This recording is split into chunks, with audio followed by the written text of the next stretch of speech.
qual que é o fio condutor, não é? Que vai entrelaçar a logoterapia e a filosofia, que basicamente é um pouco do que é o que você está trazendo no seu livro. Então fala um pouco sobre como que foi essa ideia do livro, como que foi a concepção dele, a parte da pesquisa, onde você queria chegar quando essa ideia nasceu. Conta um pouco para a gente desse processo. É curioso que, se você puxar a própria história do Franklin, você vai ver que ele teve ali durante a adolescência todo um cuidado de adquirir uma formação filosófica e psicológica, psicanalítica mais especificamente, nos cursos noturnos, né, na Universidade Popular de Viena, né, que eram Sim. cursos abertos ali para adultos que trabalhavam durante o dia. Então, ele pôde aprender muita filosofia e psicanálise, né, nesses espaços, né. E ele já tinha muito esse interesse interdisciplinar. Por isso que a minha vontade de estudá-lo como filósofo, de apresentá-lo de alguma maneira como um nome relevante para a filosofia contemporânea, sempre teve ali, vamos dizer assim, como um desafio, né, para mim. Eu não sei se foi num artigo de 1938, mas foi por aí, antes da guerra.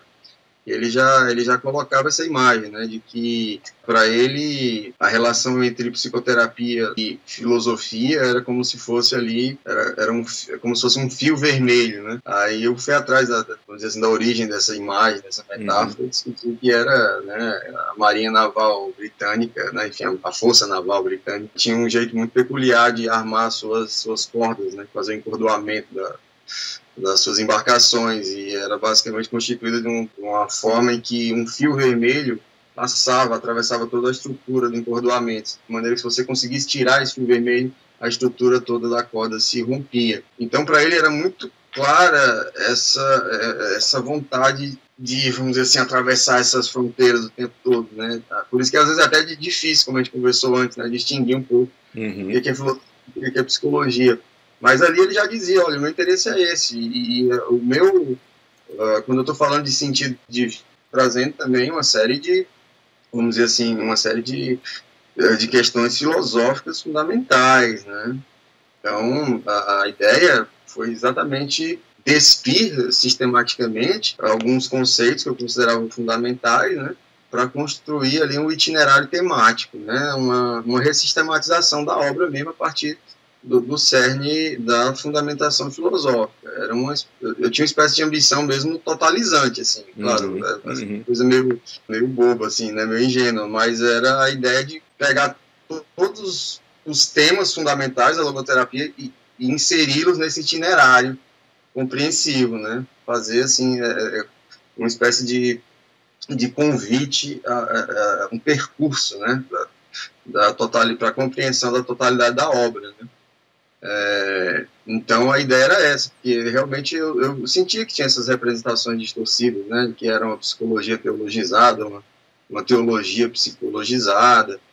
E aí eu segui uma dica do próprio Frankl, né, quando ele disse que não existe psicoterapia sem uma visão de homem, sem uma visão de mundo.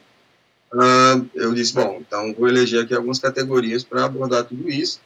E assim, eu ainda acrescentaria que provavelmente também não existe nenhum sistema filosófico que também não se depare com a questão do absoluto, né, com o problema de Deus, enfim, a dimensão teológica. Então ele também coloca isso para arrematar as outras duas dimensões, homem e Deus, enfim, como um percurso para a construção dessa ética aí do sentido da vida, né? E você coloca as coisas de tal forma, né, que, vamos dizer assim, nesse trajeto, um dos produtos finais disso tudo é um modelo de vida, praticamente, né, um sistema ético. Sim, claro, exato. A ética diz respeito ao modo como se constrói uma vida a partir da liberdade. Então, que parâmetros são esses que eu uso para conduzir minha vida? Que critérios são esses? Quais são as validades? Qual é a validade desses critérios? E para Frankl, é o sentido. Né? O sentido é o que dá o rumo ético existencial que a gente tem que seguir na vida. Então, partindo dessa ideia de que sentido é uma categoria, não é uma categoria psicológica, é uma categoria ética. Exatamente porque é ela que nos situa no mundo do dever ser.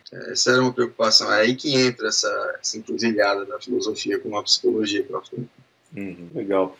E uma coisa que sempre que a gente conversa com alguém aqui, a gente acaba tocando um pouco nisso, é que, talvez diferente de algumas outras teorias psicológicas, a logoterapia ela faz com que necessariamente, ela chama, vamos dizer assim, necessariamente aquele que a adota enquanto teoria e ferramenta de prática, quase que a um estilo de vida compatível com essas ideias. Que Sim, é a sim. noção, não é, que muita gente vai dizer de um logo vivente.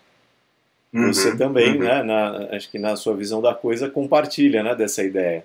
Ah, claro, o Frank ele tinha essa inspiração histórica aí de que você tem que, antes de tudo, incorporar aquilo que você sabe não tem valor. O que tem valor é o que você faz com o que você sabe. Isso para ele era muito claro. Então, essa busca de ser digno do que se sabe a partir de uma vida bem vivida, para Frank é fundamental. Tanto que sempre que eu vou começar a falar sobre a biografia de Frank, eu me sirvo de duas citações ali, em que ele deixa isso muito claro, né? Quer dizer, o mais importante não é o que você fala, não é o que você escreve, não são as conferências que você dá, mas é o exemplo que você deixa, né? A sua vida, o exemplo, o ser tem mais poder que a palavra, né? Isso que ele sempre batia nessa tecla. E, de fato, é isso. Desde as minhas primeiras leituras, um tanto quanto claro que essa ideia de vida com sentido se confundia com uma vida eticamente justificada, né? Eu já suspeitava ali que a pessoa espiritual, ela se desenvolvia como um sujeito ético, entende? Quando você fala de liberdade, e aí é o ponto de partida para entender o que é espírito, a dimensão espiritual em Frankl, você já entende que isso abre para o homem a participação em 3 domínios ontológicos: o ser, o poder ser e o dever ser. Então, se existe liberdade, existe possibilidade, né? Eu me situo num campo de possibilidades e me convoca ali a escolher a cada situação vivida. Aí, bom, existem divergências no existencialismo quanto a isso, né? Às vezes as semelhanças com o existencialismo francês, etc., param Sim. por aí. Sim. O existencialismo originalmente tem essa ideia, ao menos o francês, né? De que a sua liberdade você inventa, não tem parâmetro anterior que define o que você está fazendo na vida, se você está vivendo uma vida boa ou não, uma vida certa, ou correta, com sentido. Sentido é o que você inventa, né? Sim. Então é uma produção sua, é uma criação da sua cabeça, né? E para Frankl não é bem assim, né? O sentido, ele exatamente se constitui como o para-quê da nossa liberdade. A gente é livre para ser responsável, e a gente é responsável perante um sentido. Que aí entra a discussão, né, da objetividade do sentido, como isso é importante para a teoria de Frankl também. Agora, sim, entrando um pouquinho nessa discussão filosófica que a gente estava falando, é muito comum, quando a gente fala do tema do suprassentido, às vezes a compreensão da coisa por parte dos leitores, né, ela não ser tão clara assim. E o que eu vou retomar aqui com vocês, né, com o pessoal que está acompanhando, e que o professor está dizendo para a gente, é que Frankl, ele tem uma obra psicológica / médica, né, mais voltada ali para a psicoterapia, mas ele tem uma obra filosófica. E a noção do suprassentido, ela é mais extensamente trabalhada dentro dessa obra filosófica do Viktor Frankl. É mais ou menos isso, não é, professor, que a gente pode explicar aí para a turma? De fato, ele tem uma obra filosófica que, vamos dizer assim, interpenetra a teoria clínica psicológica dele, né? Então, às vezes é difícil a gente, principalmente para quem está começando a ler e tal, entender quais são as fronteiras que estão sendo atravessadas, né? E quando elas estão sendo atravessadas também, né?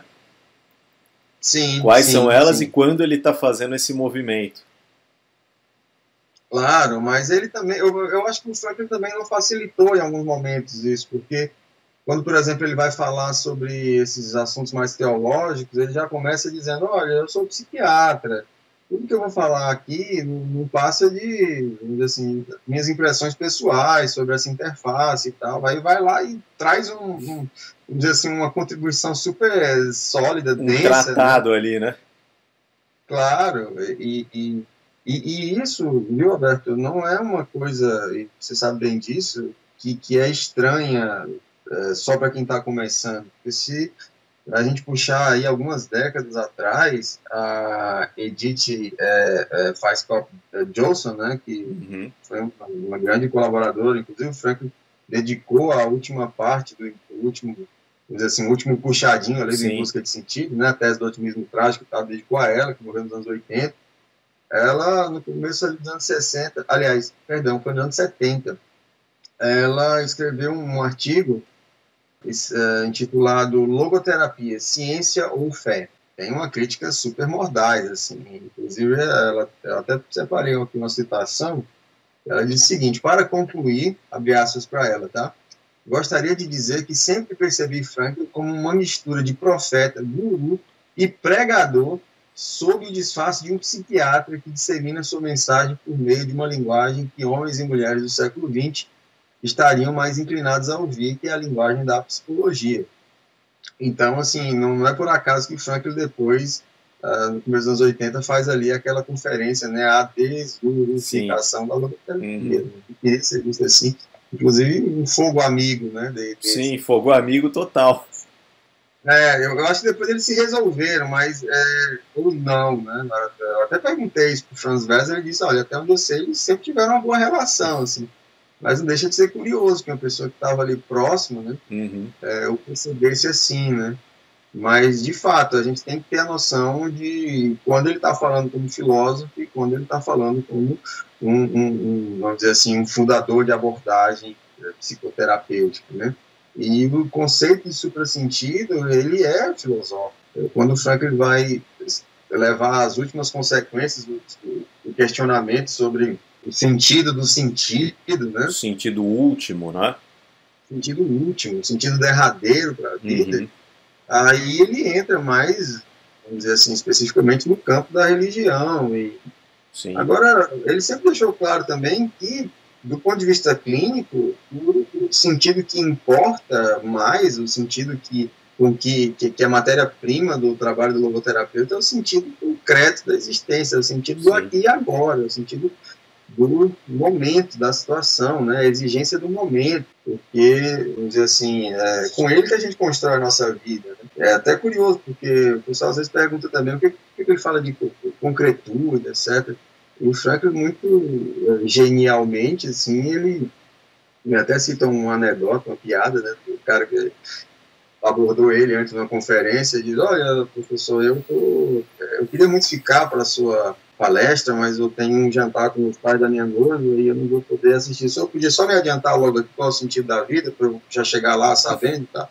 Ele diz, pô, se você coloca a pergunta nesses termos, né, com essa vagueza, ou seja, de uma forma tão abstrata, você não está falando de sentido da vida. O sentido da vida para ele só se torna inteligível a partir de uma situação concreta. E como eu falei, da maneira genial que ele coloca o quê? A metáfora, por exemplo, do jogo de xadrez. Né? Se você perguntar para um mestre enxadrista qual é a melhor jogada em xadrez, ele provavelmente vai dizer, me mostra o tabuleiro. Porque não existe um conceito puro, abstrato do que é o xadrez. Sim. O xadrez se faz a partir de possibilidades concretas de jogada. Uma parte cabe a você, outra parte cabe ao seu adversário, e isso me esclarece bem que o outro lado, a parte que não depende de você, é o destino, é o que a vida coloca. Ou seja, as possibilidades, a mudança desse quadro concreto de possibilidades, de certa maneira depende de mim, a parte que depende de mim é porque eu movo minha peça, né? Agora, como o meu adversário vai mover a peça dele, eu não sei o que vai vir de lá. Mas ele vai me impor um quadro de possibilidades e eu sou convocado a escolher a melhor jogada. E para Frankl, a melhor jogada é exatamente o sentido. É o que seria o equivalente ao sentido. Sim. O sentido é essa possibilidade mais valiosa, essa possibilidade mais digna de vir a ser. E é ela que orienta assim, a construção da nossa vida, da nossa biografia. E é o sentido único de uma situação única, ele vai dizer, né? Sempre é um sentido único de uma situação única. Quer dizer, aquela inversão, não é? Não perguntar, né, qual é o sentido da vida, mas o que a vida espera de mim nessa situação, o que a vida coloca diante de mim nessa situação específica. Exatamente, exatamente. E agora, você pode pensar em termos abstratos também. Agora, se você fala abstratamente, você não está falando de sentido, você está falando de valor. Então, esse mestre enxadrista, ele poderia dizer algo do tipo, você não quer me mostrar aí a situação concreta? Pois eu posso dizer algo como, sei lá, não perca a sua rainha. Mas, às vezes, numa situação concreta de jogada, perder a sua rainha é a melhor coisa que você pode fazer, entende? Então, o abstrato nunca dá conta da complexidade do concreto. E para Franklin só se pode falar em sentido a partir dessa concretude da existência singular, né? Situação única e repetitiva, ligada só a uma pessoa absolutamente singular, enfim, é por aí. Assim. Tanto é que, ao meu ver, um pouco do que é uma saída de Viktor Frankl para essa questão aí do suprassentido, né? E que o coloca até a proposta dele numa condição, de certa forma, incontestável, porque é quando ele fala assim, esse sentido último é quando ele compara ali com um filme com as suas diferentes cenas, né? Então é só com a junção de todas as cenas que você no final vai ter o sentido último. Só que no final da vida de cada um, quer dizer, se o encontro com esse sentido último ou não vai acontecer ou não, fica em oculto também, né? Porque ao final da vida ninguém mais volta para contar se encontrou ou não, né? O sentido derradeiro. Quando ele coloca essa questão do suprassentido, principalmente naquela metáfora do segmento áureo, né? Ele coloca as 3 dimensões ali, né? Uma interpenetrando a outra de maneira mais abrangente, e a dimensão teológica abarcaria tanto o mundo humano quanto o animal. E ele diz, bom, a gente não tem acesso, o intelecto humano ele tem restrições que impedem que a gente compreenda isso, mas o que é incompreensível não precisa ser inacreditável. Sim, né? Sim. Ele deixa essa porta aberta, principalmente motivado, ao menos do meu ponto de vista, pelo fato de que algumas pessoas, alguns grandes nomes, fecharam essa porta definitivamente, né? Como o Freud. Freud entrava nesse mérito e dizia: a gente é muito pretensioso, né? Muito narcisista, o ser humano falar de sentido para a vida. Né? Isso é uma coisa muito. Reflete muito a nossa soberba, né? Falar de sentido. Como se fosse algo doentio, inclusive, né? Pode ser, exatamente. E assim, ele diz, olha, é o princípio do prazer que dá a tônica desse sentido, entendeu? Não é não tem nada para além disso, entendeu? Essa experiência de Deus, vamos dizer assim, né? Paterna é uma relação que a gente tem com essa figura paterna aí, problemática e tal, religião é uma neurose humanidade, coisas assim, quer dizer, aí você se pergunta, mas será que um psiquiatra tem legitimidade para falar desse jeito? Ao menos o Frank ele dizia, né, que, bom, eu estou falando aqui tentando jogar algumas opiniões como psiquiatra, né, porque nem filósofo ele dizia que era, né, não fala, eu sou um filósofo, estou escrevendo como filósofo, mas é curioso isso, né, essa tendência de deixar a porta aberta, ainda que coloque ali a decisão do cliente, do paciente, de atravessá-lo ou não, se for o caso ou não. Agora, quando ele faz essa leitura, né, de abrir essa porta e de colocar, né, a abertura, de colocar como se a abertura dessa porta levasse a uma outra dimensão mesmo de compreensão das coisas e que é inacessível ao ser humano, assim como a dimensão espiritual, né, da liberdade humana é inacessível a um animal, por exemplo. Ele faz essa comparação. Ele se aproxima muito mais até dos físicos, né, desse pessoal aí da física quântica, que estavam se popularizando tanto na época dele, do que do pessoal da medicina ou da psicologia. Né? Essa metafísica, se é que a gente pode chamar assim, né, do Frankl, ela não deixa de ser uma postura assim, muito moderna para a época dele, inclusive. Sim, e essa coisa do suprassentido também